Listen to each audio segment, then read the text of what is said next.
খবরের শুরুতেই দেখে নেব আজকের সংবাদ শিরোনাম। কৃষক বন্ধু প্রকল্পের টাকা ঢুকছে অ্যাকাউন্টে, জেনে নিন কখন পাবেন আপনার কিস্তি। 1.5 বছরের শিশুকে মারধর করল পুলিশ, ভিডিও তুলে ধরে সরব মমতা। আবার শিলিগুড়ি, পুলিশের তৎপরতায় পাচারের আগে উদ্ধার 34 যুবতী। নাগরিকত্ব প্রমাণের তালিকা বদল, বাংলা এসআইআর নিয়ে বড় আপডেট।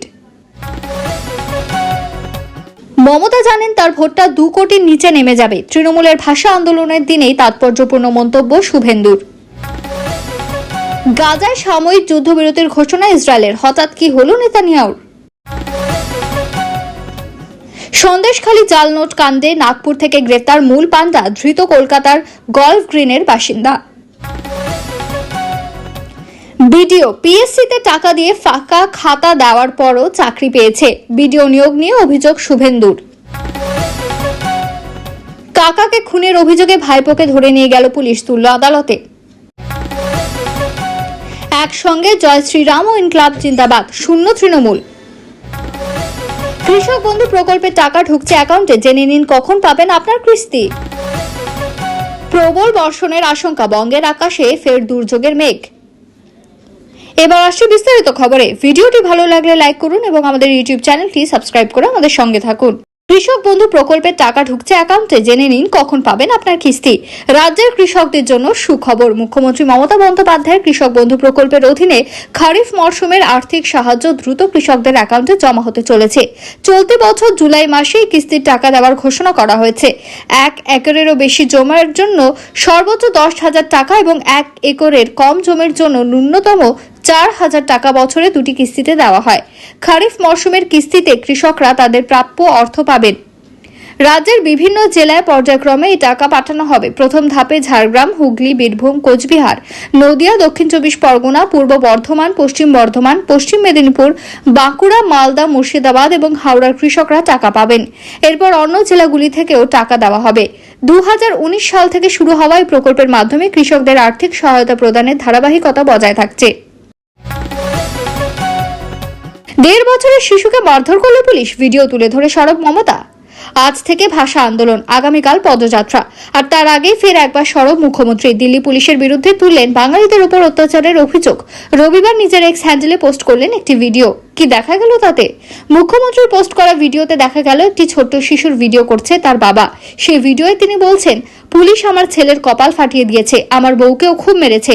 সেই ভিডিওর নিচের দিকে ডান দিক বরাবর দেওয়া রয়েছে তারিখ, সময় ও ঠিকানা, যার মাধ্যমে বোঝা গিয়েছে ভিডিওটি নয়াদিল্লির গীতা কলোনির। এরপরে মুখ্যমন্ত্রী লিখেছেন, সাংঘাতিক, ভয়াবহ। দেখুন দিল্লি পুলিশ কিভাবে মালদার চাঁচলের এক পরিযায়ী পরিবারের শিশু ও তার মাকে নিষ্ঠুরভাবে মারধর করছে। এরপরে বিজেপির বিরুদ্ধে ভাষা সন্ত্রাসের অভিযোগ তুলে তার সংযোজন। এই দেশে বাঙালিদের বিরুদ্ধে বিজেপির শুরু হওয়া ভাষা সন্ত্রাসের হিংসা থেকে পরিত্রাণ পেল না একটি শিশু। দেশকে এরা কোথায় নিয়ে যাচ্ছে?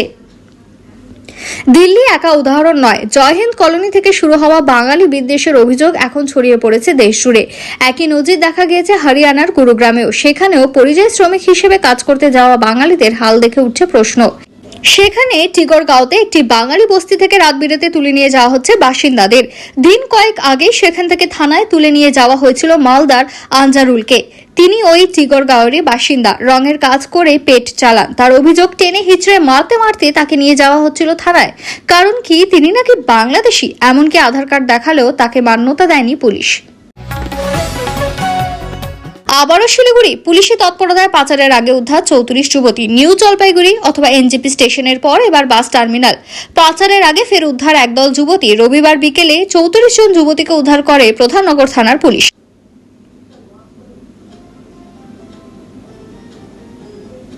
এই ঘটনায় যুক্ত থাকার অভিযোগে 2 জন পুরুষ ও 1 মহিলাকে গ্রেফতার করা হয়েছে। অভিযুক্তদের নাম গৌতম রায়, পেত্রাস বেগ ও জয়শ্রী পাল। এদের মধ্যে 2 জন শিলিগুড়ির ও 1 জন ডুয়ার্সের বাসিন্দা। পুলিশ সূত্রে জানা গিয়েছে, রবিবার বিকেলে শিলিগুড়ি জংশন বাসস্ট্যান্ড থেকে এই যুবতীদের উদ্ধার করা হয়। ধৃতদের জিজ্ঞাসাবাদ করে পুলিশ জানতে পারে ভিন রাজ্যে কাজে পাঠানোর নাম করে এই যুবতীদের বাইরে নিয়ে যাওয়া হচ্ছিল। পুলিশ এও জানতে পারে যে শিলিগুড়ি থেকে রাঁচি নিয়ে যাওয়া হচ্ছিল তাদের।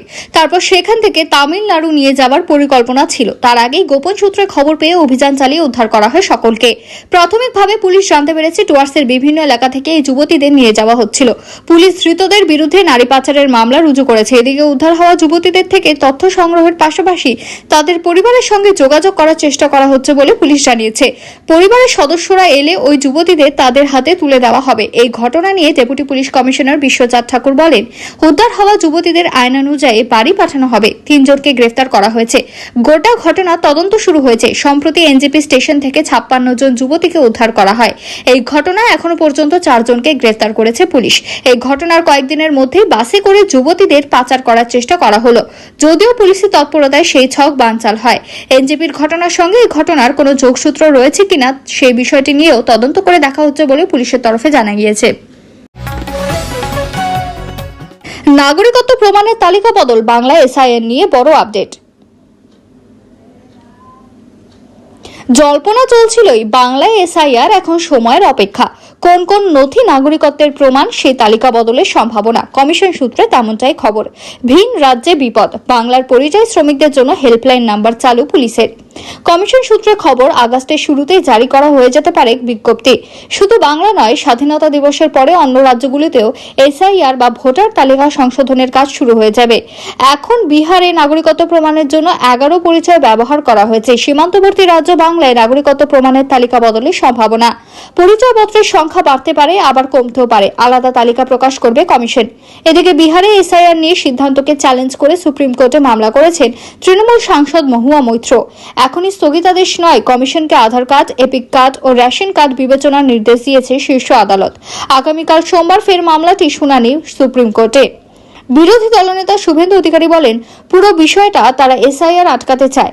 মমতা বন্দ্যোপাধ্যায় জানেন রোহিঙ্গা ও বাংলাদেশি মুসলমানরা তাকে 100% ভোট দেন, তাই তিনি ছাপ্পা মেরে 2,75,00,000 ভোট পেয়েছেন। আর বিজেপি 2,33,27,000 ভোট পেয়েছে, যেখানে মুসলিমদের অংশগ্রহণ 1%-এরও কম।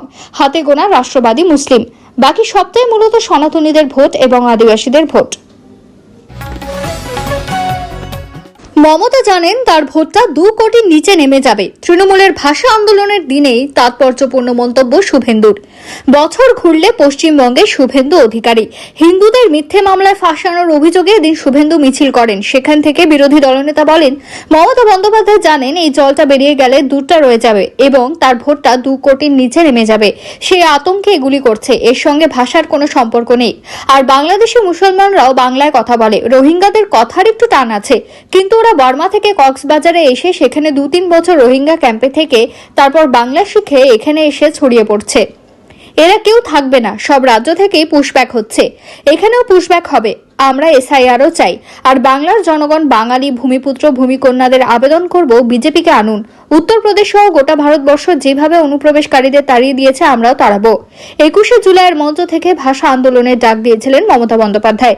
সেদিন তৃণমূল নেত্রী মমতা বন্দ্যোপাধ্যায় বলেছিলেন, মরার জন্য তৈরি, কিন্তু বাংলা ভাষার ওপর অসম্মান বা অপমান মানব না। আগামী 27শে জুলাই নানুর দিবসের দিন থেকে প্রতি শনি রবিবার বাংলা ভাষার ওপরে যে অপমান, বাংলা ভাষার ওপরে যে সন্ত্রাস, তার বিরুদ্ধে সব ভাষাভাষী লোকেদের নিয়ে মিছিল, মিটিং সব করুন। সোমবার বোলপুরে পদযাত্রা করবেন মমতা। রবিবারই বীরভূমে পৌঁছেছেন তিনি। এই ইস্যুতে তৃণমূল কংগ্রেসের রাজ্য সাধারণ সম্পাদক কুণাল ঘোষ বলছেন, আমি শুধু শুভেন্দু অধিকারীকে বলবো, এত রোহিঙ্গা খুঁজছেন তো দেখবেন গরমকালে যদি কেউ গরম টুপি পরে, গরম মাফলার দিয়ে, কালো রঙের জুব্বা পরে, সানগ্লাস পরে নিজেকে লুকিয়ে রাখে, তাহলে তিনি রোহিঙ্গা হলেও হতে পারেন। কোন কোন কাজ হবে আমাদের পাড়া আমাদের সমাধানে, বিজ্ঞপ্তি দিয়ে দিল রাজ্য সরকার। মাস ঘুরলেই শুরু হওয়ার কথা, প্রস্তুতিও চলছে পুরো দমে। এরই মধ্যে আমাদের পাড়া আমাদের সমাধান কর্মসূচির বিজ্ঞপ্তি প্রকাশ করল রাজ্য সরকার। মুখ্যমন্ত্রী মমতা বন্দ্যোপাধ্যায়ের ঘোষণা অনুযায়ী 2 আগস্ট থেকে রাজ্য জুড়ে আমাদের পাড়া আমাদের সমাধান কর্মসূচি বা প্রকল্প শুরু হতে চলেছে। শনিবার এই প্রকল্পের জন্য স্ট্যান্ডার্ড অপারেটিং প্রসিডিওর বা এসওপি প্রকাশ করা হয়েছে। আগামী 2 আগস্ট থেকে শুরু হওয়ার পর চলবে 3 নভেম্বর পর্যন্ত। 15 নভেম্বরের মধ্যে ক্যাম্প বা কেন্দ্র থেকে জমা পড়া সমস্যা সমাধানের জন্য চূড়ান্ত সিদ্ধান্ত নিতে হবে। 15 জানুয়ারির মধ্যে সব কাজ শেষ করার নির্দেশ দেওয়া হয়েছে। এসওপি অনুযায়ী মানুষের প্রতিদিনের জীবনযাত্রার সঙ্গে যুক্ত এবং ছোট ছোট 15 ধরনের কাজ এই কর্মসূচির আওতায় আনা হয়েছে। তালিকায় রয়েছে নিকাশি নালা নির্মাণ বা সংস্কার, পানীয় জলের জন্য টিউবওয়েল বসানো, পাইপলাইনের মাধ্যমে জল সরবরাহ, জলের ট্যাঙ্ক বসানো, রাস্তায় আলো বসানো, কমিউনিটি টয়লেট তৈরি, অঙ্গনওয়াড়ি কেন্দ্রের ছাদ মেরামত, খেলার মাঠ নির্মাণের মতো কাজ। গাজায় সাময়িক যুদ্ধবিরতির ঘোষণা ইসরায়েলের। হঠাৎ কি হলো নেতানিয়াহুর? চরম পর্যায়ের খাদ্য সংকট গাজায়। মৃত্যুপুরী গাজায় আকাশ থেকে ত্রাণের বস্তা ছুড়ে দিচ্ছে ইসরায়েল। ক্ষুধার্ত মানুষরা এক প্রকার বাধ্য হয়ে তাই নিচ্ছে, তবে সেখানেও বিপত্তি। অভিযোগ, আকাশ থেকে যে বস্তা ছুড়ে দেওয়া হচ্ছে সেখানে পর্যাপ্ত পরিমাণে খাবার নেই। তার উপর রাতের অন্ধকারে ত্রাণ শিবিরের ওপর ইসরায়েল খাবারের বস্তা এমনভাবে ছুটছে তাতে করে তাঁবু ভেঙে বহু মানুষ গুরুতরভাবে জখম হচ্ছেন। এই আবহে গাজার 3টি অঞ্চলে সাময়িক যুদ্ধবিরতির ঘোষণা করেছে ইসরায়েল সরকার। সূত্রের খবর, ইসরায়েলের বেঞ্জামিন নেতানিয়াহু সরকারের পক্ষ থেকে ঘোষণা করা হয়েছে আল মাওয়াসি, দেইর আল বালা ও গাজা সিটিতে আপাতত যুদ্ধবিরতি চলবে, তবে সেটা সকাল 10টা থেকে রাত 8টা পর্যন্ত, তার বাইরে নয়। রাষ্ট্রসংঘের দাবি অনুযায়ী খাবার লাইনে দাঁড়িয়ে থাকা মানুষদের ওপর রীতিমতো হামলা চালাচ্ছে ইসরায়েলি সেনা, যার ফলে মৃতের সংখ্যা প্রায় 1000-এরও বেশি। এমন ঘটনাকে কেন্দ্র করে রীতিমতো নেতানিয়াহুর ভূমিকা নিয়ে বিশ্ব রাজনৈতিক মহলে সমালোচনা সৃষ্টি হয়েছে। উল্লেখ্য, গাজার ভূখণ্ডে গোলাবর্ষণ হামলা চালানোর ঘটনা নিয়ে আইডিএফ এর কাছে নিত্যদিনের রুটিন হয়ে দাঁড়িয়েছে। পাশাপাশি ইসরায়েলের প্রধানমন্ত্রী বেঞ্জামিন নেতানিয়াহুর ওয়েস্ট ব্যাংকের দখলদারি খবরও প্রকাশ্যে এসেছে। কূটনৈতিক মহলের একাংশের মতে ইসরায়েল ইচ্ছাকৃতভাবে গাজায় দুর্ভিক্ষের পরিস্থিতি তৈরি করেছে। বহু মানুষ সেখানে অনাহারে অপুষ্টিতে ভুগছে, তারপরে মৃত্যু হচ্ছে। তালিকায় শিশু থেকে বয়স্ক সবাই। চরম পর্যায়ের খাদ্য সংকট গাজায়। মৃত্যুপুরী গাজায় আকাশ থেকে ত্রাণের বস্তা ছুড়ে দিচ্ছে ইসরায়েল। ক্ষুধার্ত মানুষরা এক বাধ্য হয়ে তাই নিচ্ছে, তবে সেখানেও বিপত্তি। অভিযোগ, আকাশ থেকে যে বস্তা ছুড়ে দেওয়া হচ্ছে সেখানে পর্যাপ্ত পরিমাণে খাবার নেই। তার উপর রাতের অন্ধকারে ত্রাণ শিবিরের ওপর ইসরায়েল খাবারের বস্তা এমনভাবে ছুটছে তাতে করে তাঁবু ভেঙে বহু মানুষ গুরুতর জখম হচ্ছেন। এই আবহে গাজার 3টি অঞ্চলে সাময়িক যুদ্ধবিরতির ঘোষণা করেছে ইসরায়েল সরকার।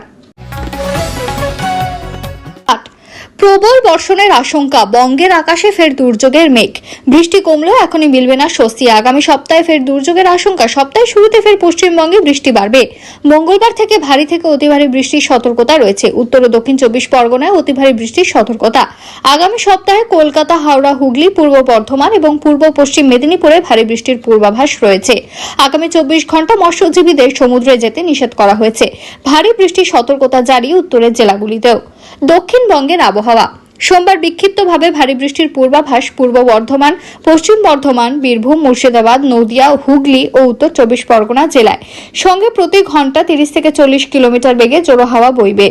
মঙ্গলবার বৃষ্টির পরিমাণ বাড়বে। ভারী থেকে অতি ভারী বৃষ্টির সতর্কতা। উত্তর ও দক্ষিণ 24 পরগনায় অতি ভারী বৃষ্টির সতর্কতা রয়েছে। ভারী বৃষ্টি হবে বাঁকুড়া, পূর্ব বর্ধমান, পূর্ব ও পুরুলিয়া, নদিয়া জেলায়। বুধবারে বিক্ষিপ্তভাবে ভারী বৃষ্টি হবে দক্ষিণবঙ্গের সব জেলায়। বুধবার বিশেষত বীরভূম, মুর্শিদাবাদ জেলায় ভারী বৃষ্টি হতে পারে। সঙ্গে প্রতি ঘন্টা 30 থেকে 40 কিলোমিটার বেগে ঝোড়ো হাওয়া বইবে।